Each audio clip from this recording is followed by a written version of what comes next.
Marianne Williamson, in her book, A Return to Love, writes, "Our deepest fear is not that we are inadequate. Our deepest fear is that we are powerful beyond measure. It is our light, not our darkness, that most frightens us." What comes to mind when you hear this quote?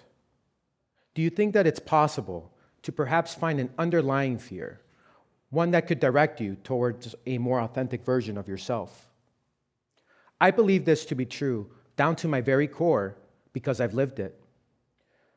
For the longest time, I used to use fear as a way to avoid the things that I needed to do and say the things that I needed to say.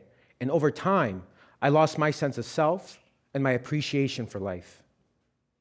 It's hard to picture this now, but just 5 years ago, I had a substance abuse problem in which I ended up addicted, and I became homeless.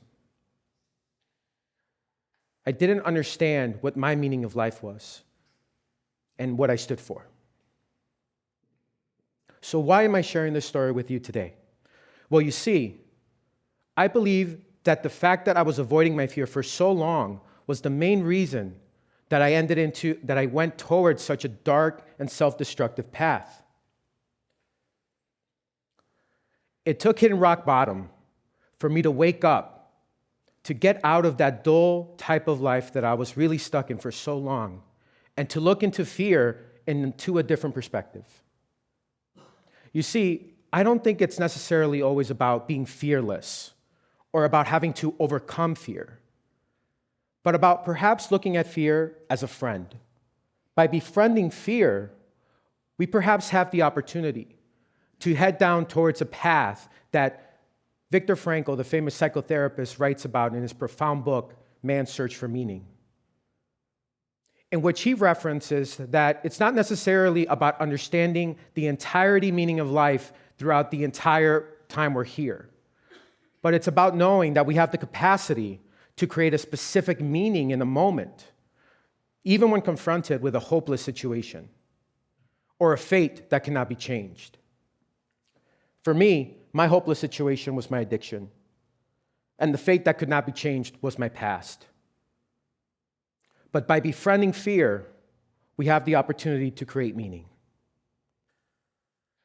So what does it mean, or how is befriending fear related to meaning in life? And what do I mean when I say befriend a fear? Well, you see, for me, befriending a fear meant I had to meet my fear for the first time, voluntarily, in order to understand the truth. And let me tell you, it was not difficult at all to find out which truths I had been hiding, which fears I had been hiding for after such a long time. I think to some extent, we all inherently know the things that we avoid, the things that we hide from because of fear. My first fear is actually something that I'm doing here today, public speaking. Let me take you back to September 2017. It was my second week back in the university of the semester after a 7-year gap. I was tasked with giving a 1-minute presentation in front of my speech class about myself. No one knew this at the time, but ever since I was in 5th grade, I had actively looked for opportunities not to talk, but to avoid any opportunity for public speaking.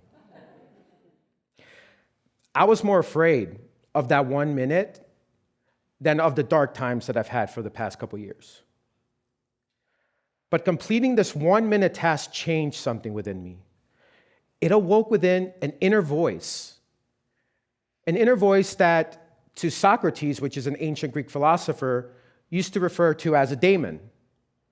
To the ancient Greeks, a daemon was an inner voice that we all receive at birth, and that if cultivated, can set free your inherent gifts.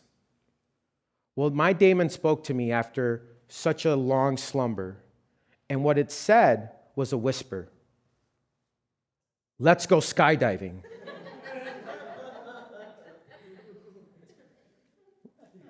Now, without understanding why it said this, I'm super afraid of heights, first of all.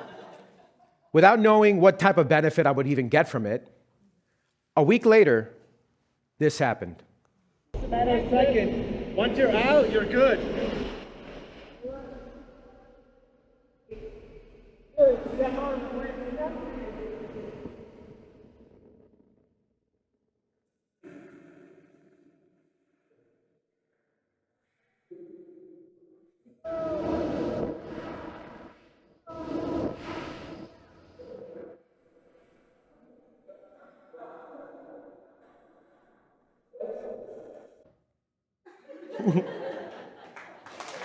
Thank you.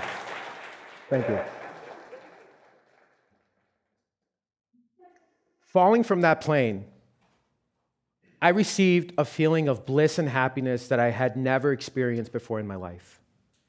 Fear became a guide that day, and eventually a friend that directs me towards experiences of growth and towards tasks or ideas that I would have never undertaken otherwise.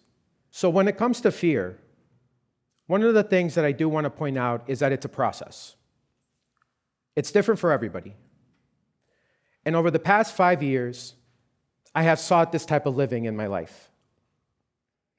Through those experiences, I was able to create a specific model in which, through some empirical research support and through my own experiences, I have been able to use to guide my process as I try to understand my fear.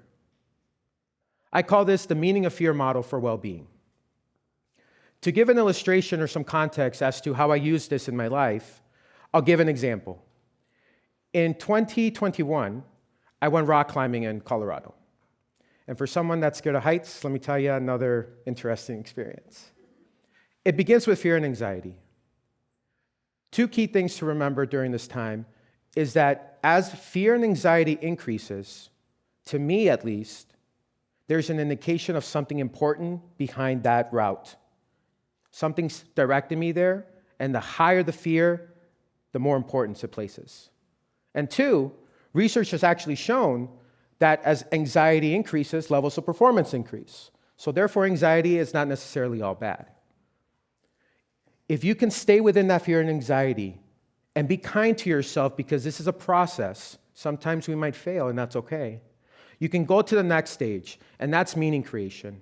For me, rock climbing and meaning creation occurred the moment I started getting my equipment to go out to rock climb. You see, I realized that not everyone gets an opportunity to do something like this. Not everyone can afford it. Actually, just 4 years ago, I couldn't even afford a plane ticket out there. The fact that I was doing this opportunity, I needed to remember to be grateful. And that's the meaning that I carried with me to the next step, growth mindset action. Halfway up the rock, I thought I was going to quit. I told myself I can't do this. For most of my life, I used to be a perfectionist. Growth mindset research shows us that if you tend to focus on seeing life as a progress, as something that we must learn from mistakes, and that's not necessarily always achieving everything on the first try, failure then turns into a learning opportunity. And that is what I did. And over time, I have been able to achieve a level of well-being that avoiding my fear never gave me. One of the things to keep in mind throughout this process is that it's a fluid one. Fear and anxiety will go with you throughout the stages and at any point could bring you back down. And that's okay. It's happened to me and it'll happen to everybody. But overall, if you continue down this road, you might find some interesting things and also be able to have well-being along the way. For the purposes of this talk, and just recently, I decided to go bungee jumping. You know how sometimes you take advice from someone, but they don't live it?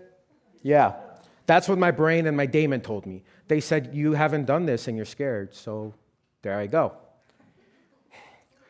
But the feeling, the moment I fell from that bridge was actually a moment of bliss and happiness, much like skydiving. I made connections with the people that were there. They welcomed me into their world, and not only did I make those connections, but I created relationships in which will allow me to create more meaning in my life going forward. Exploring our fear requires courage. And over time, you start to see that in those moments when you felt at your weakest, you were actually at your strongest. Befriend fear, create meaning. Befriend fear, create meaning. And through it, take what newfound knowledge that new friend has taught you and let it shine. Or as Marianne Williamson so eloquently puts it, as we let our own light shine, we unconsciously give other people permission to do the same. As we are liberated from our own fear, our presence automatically liberates others. Thank you.